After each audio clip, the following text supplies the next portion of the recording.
सावन का महीना शुरू होते ही मेरे घर में एक अलग ही अलर्ट मोड शुरू हो जाता है।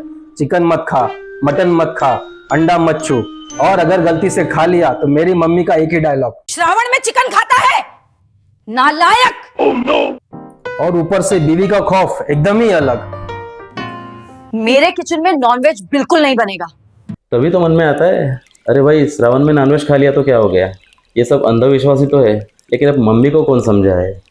लेकिन प्लीज़ रुकिए, इस सोच के पीछे जो असली कारण है वो ना सिर्फ साइंटिफिकली साबित है, बल्कि ये आपके शरीर, पर्यावरण और समाज तीनों के लिए बहुत ज़रूरी है। प्रकृति का चक्र, हमारा स्वास्थ्य और हज़ारों सालों की परंपरा।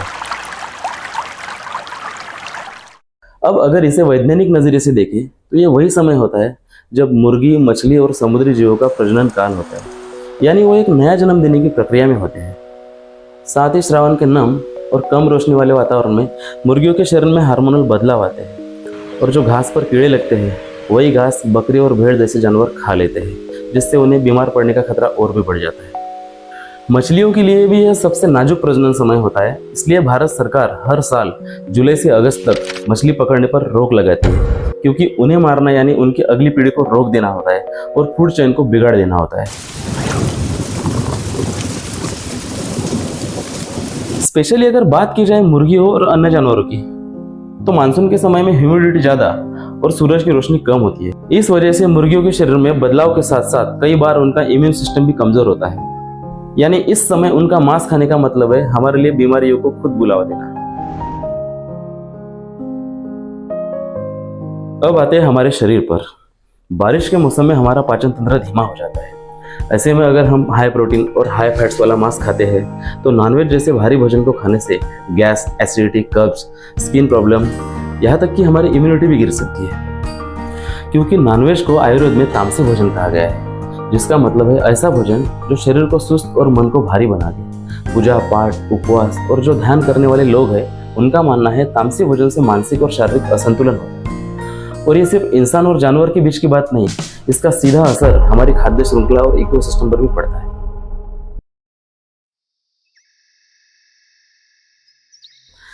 अब सबसे जरूरी बात, इस समय में प्रकृति दोबारा खिलने लगती है और पोषण से भरपूर हरी पत्तेदार सब्जियां, पौष्टिक फल और मानसून वाली सब्जियां बहुत तेजी से उगती है। पालक, मेथी, तूरी, दाल भाजी, तुरई, भिंडी, करेला, ये सब नेचुरल तरीके से बॉडी को डिटॉक्स करने का काम करते हैं।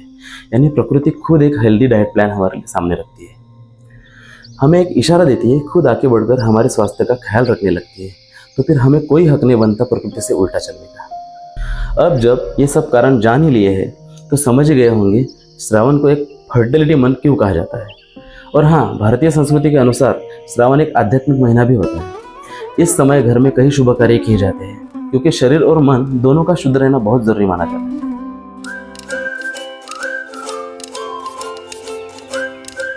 तो अब सोचिए, जब जानवरों के लिए ये समय संतान उत्पत्ति का है, हमारे लिए पाचन के लिए कमजोर समय है। प्रकृति पोषण से भरपूर आहार खुद देती है और समाज में आध्यात्मिक उन्नति की परंपरा है। तो क्या यह सब अंधश्रद्धा है या फिर हजारों साल पुरानी बुद्धिमानी और विज्ञान का अद्भुत कॉम्बिनेशन है? हाँ यार रितेश भाई, साइंटिफिकली देखा जाए तो आपकी बात एकदम 100% सही है। इसलिए अगली बार जब भी कोई बोले श्रावण में चिकन खा लिया तो क्या हुआ, तो आप मुस्कुरा कर कहना, अरे भाई अब समझ में आ गया, ये सिर्फ मम्मी की डांट नहीं, नेचर की वार्निंग थी। तो इससे आगे माँ की बात सर झुकाकर मानते हैं। तो चलिए मिलते हैं और एक स्मार्ट टिप के साथ। तब तक के लिए बी बेटर एवरीडे।